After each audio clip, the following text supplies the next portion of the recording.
আল্লাহ রাব্বুল আলামিন তার পবিত্র গ্রন্থে বলছেন, ওয়াল আসর ইন্নাল ইনসানা লাফি খুসর ইল্লাল্লাযীনা আমানু ওয়া আমিলুস সালিহাত ওয়া তাওয়াসাউ বিল হাক্কি ওয়া তাওয়াসাউ বিস সাবর।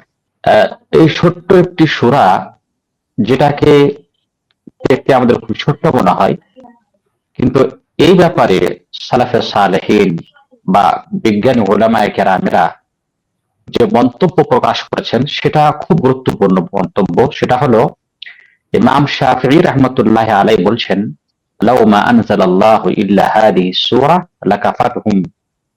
যদি আল্লাহ রাব্বুল আলামিন এই ছোট্ট সূরাটি ব্যতীত অন্য কোন সূরাগুলি অবতরণ না করতেন, তাহলে এই ছোট্ট সূরাটি মানুষের হেদায়েত ও কল্যাণ, ইহকাল এবং পরকালের কল্যাণের জন্য যথেষ্ট হতো।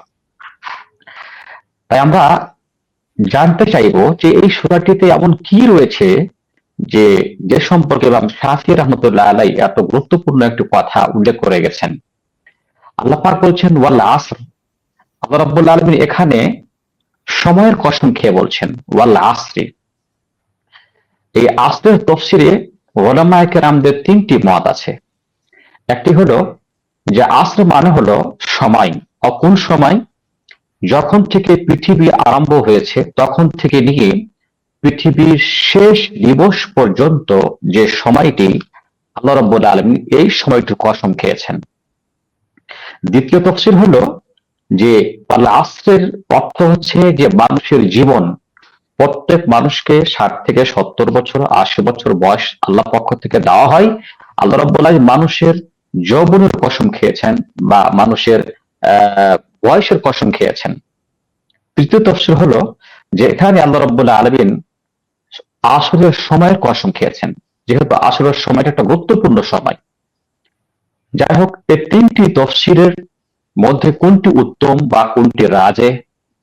তাফসীরের মধ্যে একটা কায়দা আছে যে যদি কোনো আয়াত এমন হয় যে আয়াতটি একাধিক মানের সে ধারণ করে এবং সেই মানের অর্থগুলির মধ্যে কোনো বিরোধিতা না থাকে, তাহলে সমস্ত মানেগুলি সে আয়াত থেকে আমরা উদ্ধৃত করব বা নিব। সুতরাং তিনটি অর্থ হতে পারে। আল্লাহ রাব্বুল আলামিন এখানে সময়ের কসমটা কেন খেলেন? সময় একটি গুরুত্বপূর্ণ জিনিস। মানুষের জীবনটার নাম হচ্ছে তো সময়। সময় তো মানুষের জীবন, এবং এই সময়কে যদি মানুষ ভালো কাজে লাগায়, উত্তম কাজে লাগায়, সৎ কাজে লাগায়, তাহলে মানুষ আল্লাহর কাছে লাভবান হবে, সাকসেসফুল হবে, কার্যকারী হবে। আর সে সময়কে যদি অপচয় করে, অতিবাহিত করে দেয়, অন্য ভালো বা মন্দ কাজে লাগিয়ে থাকে, আর আল্লাহ রাব্বুল আলামিন ইতাআত বান্দেগিতে না লাগিয়ে থাকে, তাহলে এই সময় তার জন্য কিয়ামতের দিনে তার জাহান্নাম যাওয়ার একটা কারণ হয়ে যাবে। আল্লাহ রাব্বুল আলামিন এখানে সময়ের গুরুত্বকে এবং সময়ের মাহাত্ম্যকে বুঝাতে গিয়ে তিনি সময়ের কসম খেয়ে মানুষকে সময়ের মূল্যটাকে জানাতে চেয়েছেন। তারপর আল্লাহ পাক কসম খেয়ে বললেন। আল্লাহ যদি আমাদের সামনে কোনো কথা বিনা কসমেই বলেন, তাহলে আমাদেরকে সেটাকে মানতে হবে। কিন্তু আল্লাহ রাব্বুল আলামিন কসম খাচ্ছেন এজন্য যে কসমের পরে বা শপথের পরে যে কথাগুলি উল্লেখ করবেন আল্লাহ রাব্বুল আলামিন, সেটা হচ্ছে খুব গুরুত্বপূর্ণ বিষয়। আল্লাহ পাক কসমের পরে কি বলছেন? ইন্নাল ইনসানা লাফি খুসর। সমস্ত মানুষ, এখানে আল ইনসান, ইনসানের পূর্বে যে আলিফ লাম আছে সেটাকে আরবি ব্যাকরণে বলা হয় আলিফ লাম বিল ইস্তিগরাক, অর্থাৎ সমস্ত মানুষ, যে মানুষের অন্তর্ভুক্ত সবাই ক্ষতিগ্রস্তে নিপতিত হয়ে আছে, পড়ে আছে। কিন্তু যার মধ্যে 4টি বৈশিষ্ট্য থাকবে, সেই ব্যক্তি ক্ষতিগ্রস্তের অন্তর্ভুক্ত নয়। ইন্নাল ইনসানা লাফি খুসর। সমস্ত মানব জাতি হচ্ছে ক্ষতিগ্রস্তে নিপতিত, পতিত, পড়ে আছে। ইল্লাল্লাযীনা আমানু, কিন্তু যার মধ্যে 4টি বৈশিষ্ট্য থাকবে সে ক্ষতিগ্রস্তের অন্তর্ভুক্ত নয়। 4টি বৈশিষ্ট্য কি আল্লাহ পাক কোরআনে বলছেন? নাম্বার 1, ইল্লাল্লাযীনা আমানু, কিন্তু তারা ক্ষতিগ্রস্তের অন্তর্ভুক্ত না যারা ঈমান এনেছে, যারা আল্লাহর প্রতি ঈমান এনেছে। আর ঈমান কাকে বলা হয়? ঈমানের আবিধানিক অর্থ হচ্ছে আত-তাসদীক, সত্য মনে করা। সত্য মনে করা, সেটাকে সত্য মনে করে অন্তরে বসে নেওয়া।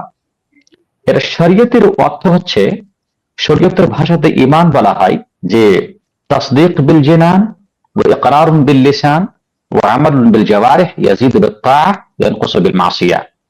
ঈমান বলা হয় অন্তর থেকে কোনো জিনিসকে বিশ্বাস করা এবং সেই বিশ্বাসকে ভাষা দিয়ে প্রকাশ করা, এবং যেই জিনিসের বিশ্বাস আমি অন্তর থেকে করলাম, ভাষা দিয়ে করলাম, সেটাকে আমার অঙ্গ প্রত্যঙ্গ দিয়ে সেটাকে প্রমাণ করা, বাস্তবায়ন করা।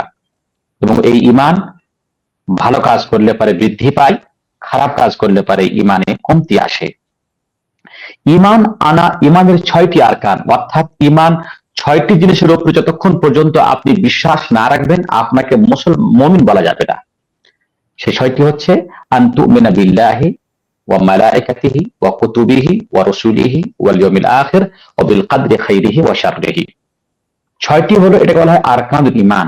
ঈমান তৈরি হয়, ঈমান ঈমান রূপ ধারণ করে এই 6টি জিনিস দিয়ে।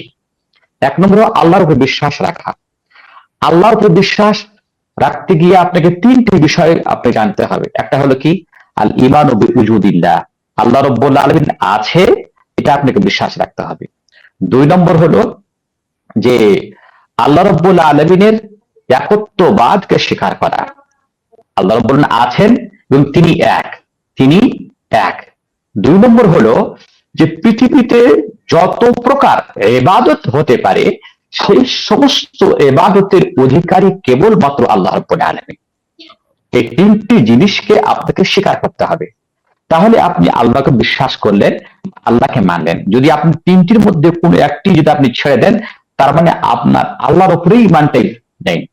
2 নম্বর হলো ওয়া মালাইকাতিহি, আল্লাহর ফেরেশতাদের উপর ঈমান রাখতে হবে। আল্লাহর ফেরেশতা কত আছে? অসংখ্য ফেরেশতা। আল্লাহর কোন ফেরেশতার গণনা নেই, শেষ নেই। এটাকে জানতে হলে পরে আপনি রাসূলুল্লাহ সাল্লাল্লাহু আলাইহি ওয়াসাল্লামের সেই হাদিসটিকে অধ্যয়ন করুন, যে হাদিসে আল্লাহ রাসূল বলেছেন যে কাবা গৃহের ঠিক উপরে একটি 7ম আকাশে একটি ঘর আছে যার নাম হচ্ছে বাইতুল মামুর। বাইতুল মামুরে এক দিবসে বা একদিনে 70,000 ফেরেশতা তাওয়াফ করেন।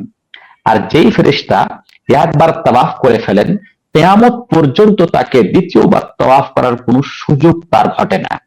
তাহলে এবারে আপনি অনুমান লাগান ক্যালকুলেটর দিয়ে, আজকে আধুনিক যুগ, কতদিন হলো, কতদিন কেমন পর্যন্ত দিন হবে, আর কতগুলো ফেরেশতা আল্লাহর কাছে আছে। ফেরেশতার কোনো শেষ নাই। তবে বিভিন্ন ফেরেশতাকে আল্লাহ রাব্বুল আলামিন বিভিন্ন কাজে নিযুক্ত করে রেখেছেন।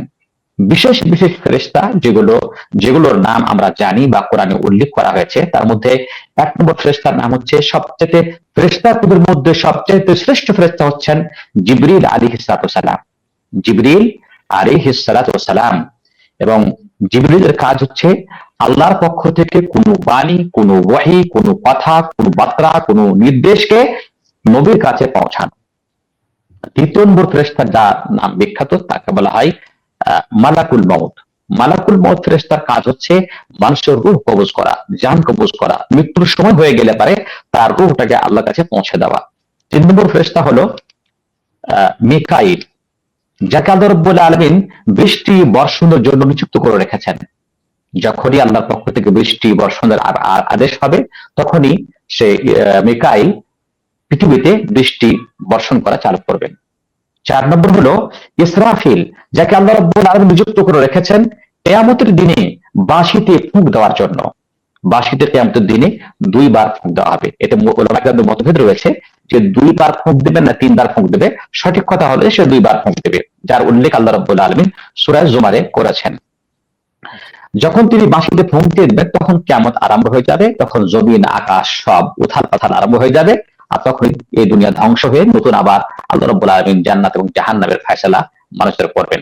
যাই হোক, কিছু ফেরেশতা আছে যাদেরকে আল্লাহ নিযুক্ত করে রেখেছেন পৃথিবীর বুকে, যারা সৎ কাজ করে, ভালো কাজ করে, আল্লাহ জিকির আজকার করে, কোন মজলিসে বসে আছে, সেই লোকগুলোর নামগুলিকে আল্লাহর কাছে পৌঁছানো। কিছু ফেরেশতা আছে যারা আমাদের রক্ষক হিসেবে আছেন, যাকে বলা হয় কারিন। কিছু ফেরেশতা আছেন যারা আমাদের আমলকে, সৎ আমলকে খারাপ আমলকে লিপিবদ্ধ করছেন। এর ফেরেশতার উপর ঈমান রাখা। ওয়া কুতুবিহি, 3 নম্বর হলো আল্লাহ রাব্বুল আলামিন যতগুলি গ্রন্থ নাযিল করেছেন সেই গ্রন্থের প্রতি ঈমান রাখা। তার মধ্যে কিছু কিছু গ্রন্থের নাম আল্লাহ রাব্বুল আলামিন কোরআনে উল্লেখ করেছেন। কোরআন যাকে দেওয়া হয়েছে, যেটাকে দেওয়া হয়েছে রাসূলুল্লাহ সাল্লাল্লাহু আলাইহি ওয়াসাল্লামকে দেওয়া হয়েছিল, অর্থাৎ মুহাম্মদ সাল্লাল্লাহু আলাইহি ওয়াসাল্লামকে, শেষ নবীকে। তাওরাত দেওয়া হয়েছিল হযরত মুসাকে, ইনজিল দেওয়া হয়েছিল হযরত ঈসাকে, জবুর দেওয়া হয়েছিল হযরত দাউদকে, আর সুহফে ইব্রাহিমকে সাহিফা দেওয়া হয়েছিল। এই গ্রন্থের উপরে বিশ্বাস রাখা। তবে কোরআনের উপরে বিশ্বাস রাখতে হবে যে কোরআনে কোন উপর ভুল নেই, লা রাইবা ফি, কোনো সন্দেহ নেই, কোনো ভুলও নেই। আর কোরআনে একটি হরফ বাড়তিও হবে না, কমতিও হবে না, কমতিও হবে না। কিন্তু কোরআন ছাড়া যেগুলো গ্রন্থ আল্লাহ রাব্বুল এর পূর্বে নাযিল করেছিলেন, তাতে বিকৃতি ঘটে গেছে, তাতে বিকৃতি ঘটে গেছে। যখনই আমাদেরকে কেউ কোরআন ছাড়া তাওরাত, ইনজিল, জাবুরের মাধ্যমে আমাদের কোনো কথা বলবে, আল্লাহ নবী বলেন ফালা তুকাদ্দিবুহু ওয়া লা তুসাদ্দিকুহু, তোমরা সে কথাকে বিশ্বাসও করো নিও পুরোপুরি ভাবে, আর সেটাকে মিথ্যাও মনে করো নিও না। কারণ যে হতে পারে সেটা বিকৃতির মধ্যে থেকে না, সেটা অবিকৃতি আয়াত তোমাকে বলছে। সুতরাং সেই সমস্ত গ্রন্থের উপরে বা কেতাবের উপরে বা বইগুলোর উপরে আমাদের ঈমান রাখতে হবে যে এগুলি আল্লাহর পক্ষ থেকে অবতারিত বই। ওয়া রাসূলিহি, 4 নম্বর হলো আল্লাহ রাব্বুল আলামিন যতগুলো রাসূল প্রেরণ করেছেন বা নবী প্রেরণ করেছেন, তাদের উপরে বিশ্বাস রাখা যে না, আসলে তারা হলো আল্লাহর রাসূল বা আল্লাহর নবী, তারা বার্তা বহনকারী, আল্লাহর পক্ষ থেকে তারা বার্তা পৌঁছে দিতে এসেছিলেন। তারপরে ওয়াল ইয়াউমিল আখির, কিয়ামতের দিবসে ঈমান রাখতে হবে। কিয়ামতের দিবসে ঈমান মানে হলো যে মানুষ যখন মারা যাবে, তখন মরে যাওয়ার পরে আবার মানুষ নতুন ভাবে পুনরুত্থান করবে আল্লাহ রাব্বুল আলামিন, এবং পুনরুত্থানের পরে তাকে, আল্লাহকে প্রত্যেক জিনিসের হিসাব দিতে হবে।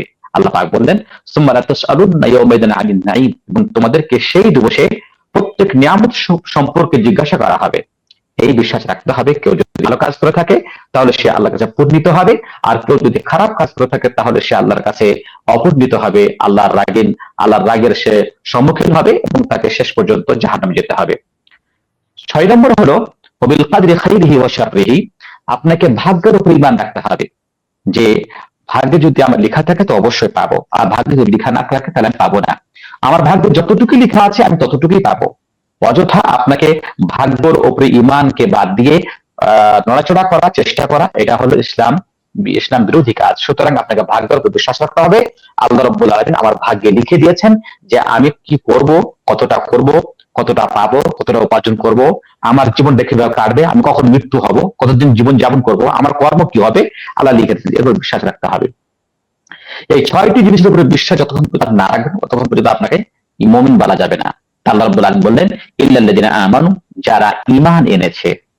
একটি বৈশিষ্ট্য। 2 নম্বর হলো সংক্ষিপ্ত আকারে বলছি যে ওয়ামিলুস সালিহাত, শুধু ঈমান আনলে হবে না, ঈমানের পরে যারা সেটাকে সৎ কাজ করেছে, ভালো কাজ করেছে।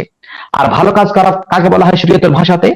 ভালো কাজ বলা হয় শরীয়তের ভাষাতে মা কানা খালিসান লিল্লাহি ওয়া কানা মুওয়াফিকান লিসুন্নাতিন নবী সাল্লাল্লাহু আলাইহি ওয়াসাল্লাম, যে কাজটি একমাত্র আল্লাহকে সন্তুষ্টি করার জন্য সম্পাদন করা হয় এবং সেই কাজটি সুন্নতে রাসূলের মোতাবেক হয়, সুন্নতে রাসূলের অনুযায়ী হয়, এটাকে বলা হয় সৎ কাজ। সুতরাং সৎ কাজ করলো, 2 নম্বর বৈশিষ্ট্য। 3 নম্বর বৈশিষ্ট্য হলো কি ওয়াতাওয়াসাউ বিল হক, আর নিজের সৎ কাজ করলে হবে না, অপরকে সৎ কাজ করার যারা নির্দেশ দিয়ে থাকেন, ওয়াতাওয়াসাউ বিল হক, এবং অন্যকে সত্যের দাওয়াত দিয়ে থাকেন। যালিকা বিআন্না আল্লাহ হুয়াল হক ওয়া আন্না মা তাদউনা মিন দুনিহিল বাতিল, আল্লাহ রাব্বুল আলামিন হলো হক। সুতরাং আল্লাহর দাওয়াত দিতে হবে, তাওহীদের দাওয়াত দিতে হবে, আল্লাহর একত্ববাদের দাওয়াত দিতে হবে। হ্যাঁ, শুধু আমল করার পরে থেকে যেতে হবে না, আমল করার পরে যারা অন্য লোককে সত্যের দাওয়াত দিল, এবং সত্যের দাওয়াত দিতে গেলে পারে মানুষকে বাধা, বিঘ্ন, কষ্ট আসবে। আল্লাহ পাক বললেন ওয়াতাওয়াসাউ বিস সাবরি। চতুর্থ বৈশিষ্ট্য হলো যে যারা দাওয়াত দিতে গিয়ে যে কষ্ট তাদের সামনে আসে, সে কষ্টকে তারা সহন করে, সহিষ্ণুতার পরিচয় দেয়, তারা সে কষ্টকে সহন করে নেয়, বরদাস্ত করে নেয় আল্লাহ রাব্বুল আলামিনের খাতিরে। সুতরাং এই 4টি বৈশিষ্ট্য যার মধ্যে পাওয়া যাবে সে আল্লাহর কাছে কার্যকারী, সে আল্লাহর কাছে লাভবান হবে, অন্যথায় প্রত্যেক মানুষ আল্লাহর কাছে ক্ষতিগ্রস্ত। আল্লাহ রাব্বুল আলামিন যেন আমাদেরকে উত্তীর্ণ এবং লাভবান মানুষের অন্তর্ভুক্ত করেন, আমিন।